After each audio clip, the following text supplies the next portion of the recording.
Commençons par Anthony Gordon, et là on commence fort parce que c'est du concret, du officiel, du done deal. L'ailier anglais de Newcastle a signé au FC Barcelone.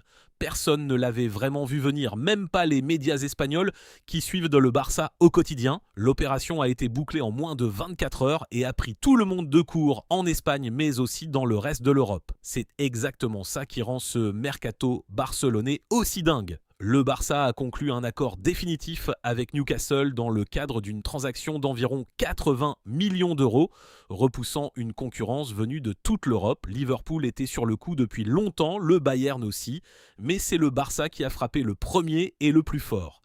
Gordon a réalisé une saison individuelle exceptionnelle avec 17 buts et 5 passes décisives en 46 matchs, toutes compétitions confondues, dont 10 buts en Ligue des Champions.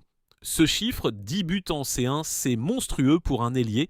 Seuls Harry Kane et Kylian Mbappé ont surpassé ce total. Le Barça met vraiment le paquet pour convaincre. Et ce qui est intéressant, c'est le rôle qu'on lui réserve.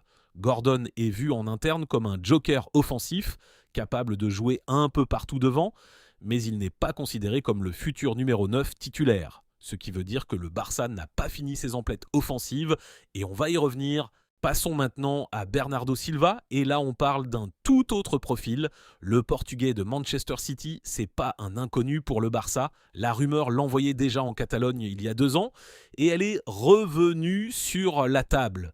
Pourquoi maintenant ? Parce que Bernardo est entré dans la dernière ligne droite de son contrat avec City, parce qu'il approche de la trentaine et parce que Manchester City vit une période de reconstruction profonde après des saisons très chargées.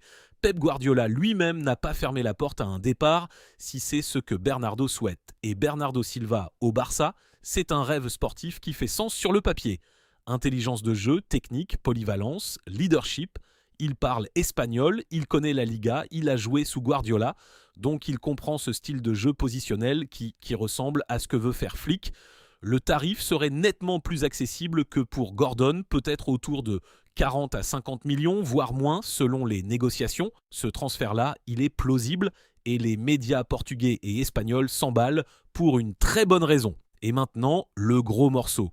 Julián Álvarez, l'araignée, le champion du monde argentin qui explose tout à Atlético Madrid depuis son arrivée en provenance de Manchester City. Ce joueur, c'est une bête compétitive, il court partout, il presse sans relâche, il marque dans les grands matchs, il ne lâche jamais. Colchonero, depuis peu, il avait pourtant des touches avec le Barça avant de rejoindre l'Atlético. Et là, on apprend que Barcelone n'a pas abandonné l'idée. L'intérêt serait réel, concret, avec des discussions qui auraient eu lieu en coulisses.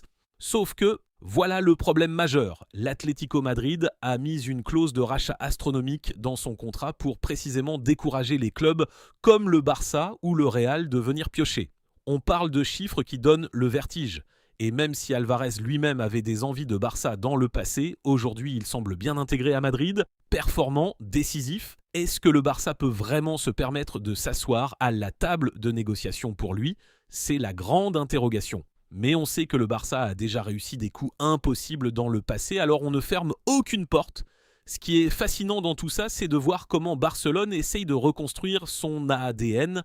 Flick a apporté une énergie nouvelle, les jeunes comme Yamal ou Cubarsí ont explosé, et maintenant le club veut compléter l'effectif avec des joueurs d'expérience et de qualité internationale. Gordon apporterait la percussion et la jeunesse sur le couloir. Bernardo Silva apporterait le leadership technique et la créativité dans l'axe. Álvarez apporterait cette intensité et cette efficacité devant le but qu'on voit rarement combiné chez un seul joueur. Si le Barça réussit à attirer les trois, on parle d'un recrutement qui repositionne le club parmi les favoris absolus en Europe. Mais les finances restent le nerf de la guerre. Le fair play financier, les règles de la Liga sur les ratios salariaux, tout ça contraint encore le club catalan. Ils devront vendre pour acheter, activer des leviers économiques et peut-être sacrifier certains joueurs de l'effectif actuel. Alors voilà où on en est. Gordon, Bernardo Silva, réaliste et séduisant. Julián Álvarez, rêve ambitieux aux obstacles immenses. Le mercato estival s'annonce bouillant du côté de Barcelone et on va suivre tout ça ensemble ici sur la chaîne. Si cette vidéo t'a plu, like, commente, dis-moi lequel de ces 3 transferts te ferait le plus kiffer et abonne-toi si c'est pas encore fait. On se retrouve très vite pour la suite du mercato. A plus!